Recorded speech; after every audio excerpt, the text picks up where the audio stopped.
One of the most beloved stories of this time of year is the Dr. Seuss classic, How the Grinch Stole Christmas, about the Grinch, who was a very Grinchy Grinch and even a grouchy Grinch, who, because of a complete misunderstanding of what Christmas is, thought he could deprive the Who's down in Whoville of Christmas by simply taking away all the material manifestations of the day. The decorations, the trees, the gifts, the ornaments, and the lights. And at first, much to his chagrin, and then eventually to his great delight, when he listened to hear the sounds of sadness that he expected to come from Whoville, instead he heard joyful song of people who were just happy to be on that day and happy to be together with one another. The story, of course, reminds us that Christmas is not something about material things, although it is a time that every now and again we give our society a great deal of criticism that I think is unjustified because of the commercial aspects of it. But let's face it, it is a time that inspires great generosity. We need to get our gifts from somewhere, and there's nothing wrong with the companies that provide those gifts getting a boost in their sales to provide a living and well-being for the families of their workers.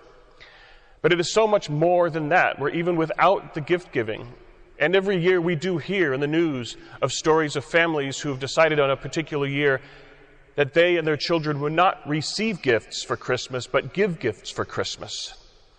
When the children sit on Santa's lap, they would not tell Santa what they want, but ask Santa to give something to a poor and needy child. And we adults know how Santa delivers on those requests. But even without all that, we would still have a day to celebrate, because that which is untangible is the very thing we come together to celebrate. Of course, it isn't gotten into in the book How the Grinch Stole Christmas, but we as a people of faith know that what it is that is inside is what we celebrate.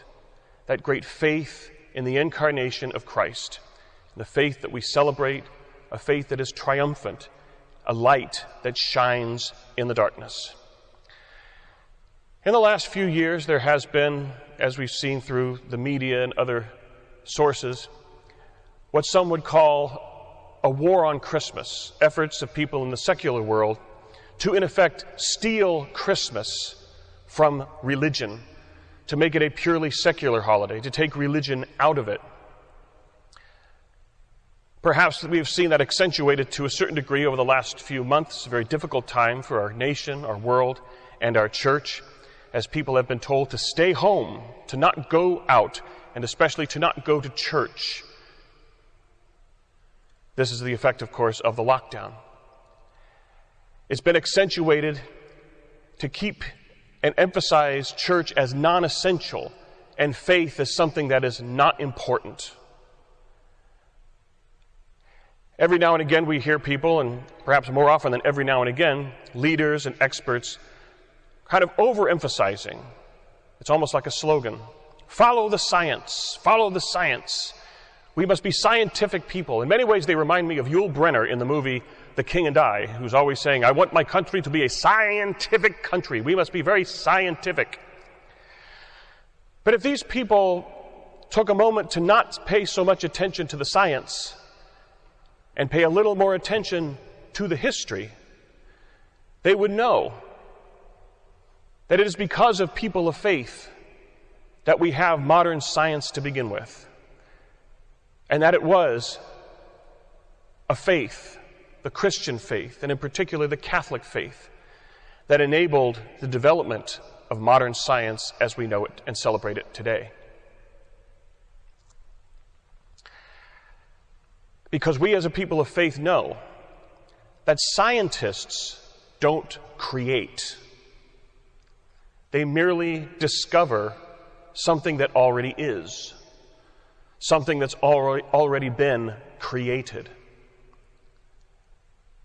And we as a people of the Christian faith, in our yearning to dive deeper into the mystery of God as Creator, dive deeper into understanding the mysteries of God's creation. But there is one great mystery of creation that no science can uncover and only faith can enlighten. And that is the very climax and pinnacle of God's creation. The fact that humanity was created in the image and likeness of God, and God entered in to his created humanity as the Word becoming flesh in the manger in Bethlehem, born of the Virgin in Jesus Christ. Entering into his creation of humanity to become one of us and redeem us. That is the great pinnacle and a great moment in history that we celebrate on this day. That is the light that shines in that darkness. A light that shone in the darkness on the night Jesus was born. The story is told of Mary and Joseph having to travel to Bethlehem for the sake of a census, something that the people of Israel would have considered deeply sacrilegious.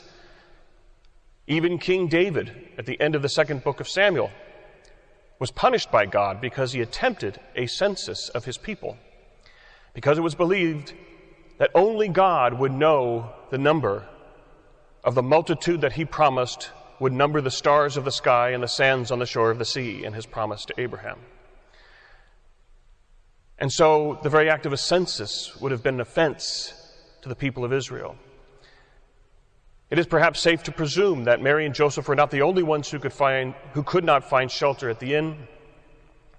Perhaps safe to assume that they were not the only ones seeking shelter in multiple stables. Perhaps they were not the only ones who sought shelter in that particular stable. And on a night in which we celebrate in the song as a silent night in which all is calm, I'm not so sure that would have been the case on the night that Jesus was born. A scandalized people being terribly inconvenienced by a political imperial decree,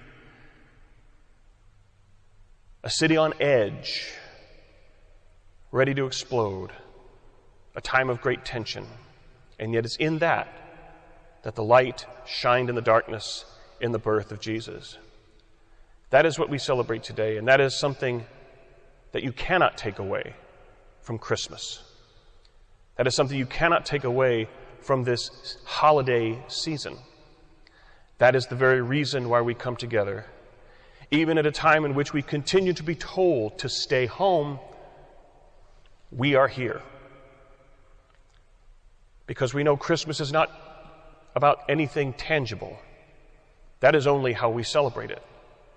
Christmas is about something very interior, very untangible, something that only can be enlightened by faith, but something that is manifested in history, and a faith that led to the disposition that gave rise to the modern science that is so often invoked, especially during this time of pandemic and health crisis.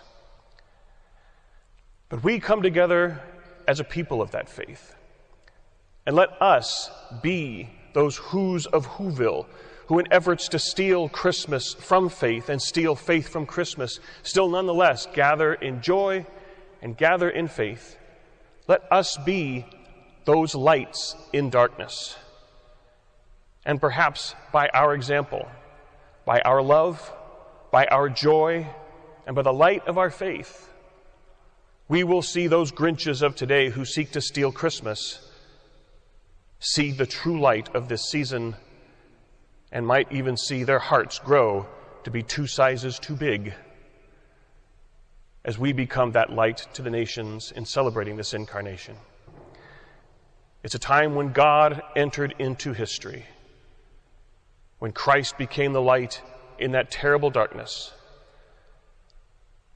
and when we as a people of faith gather in full confidence to give thanks to God, to give glory to our Lord Jesus Christ, the glory of Israel, and a light to the nations, and a sign of hope for all time, for this night, after this past year, for future nights, for future years.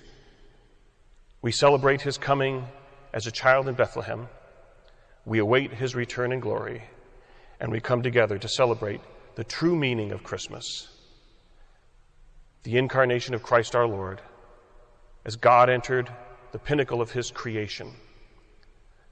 May God bless all of you this evening. May God continue to bless our church and our nation. And may you all have a very happy and joyful Christmas.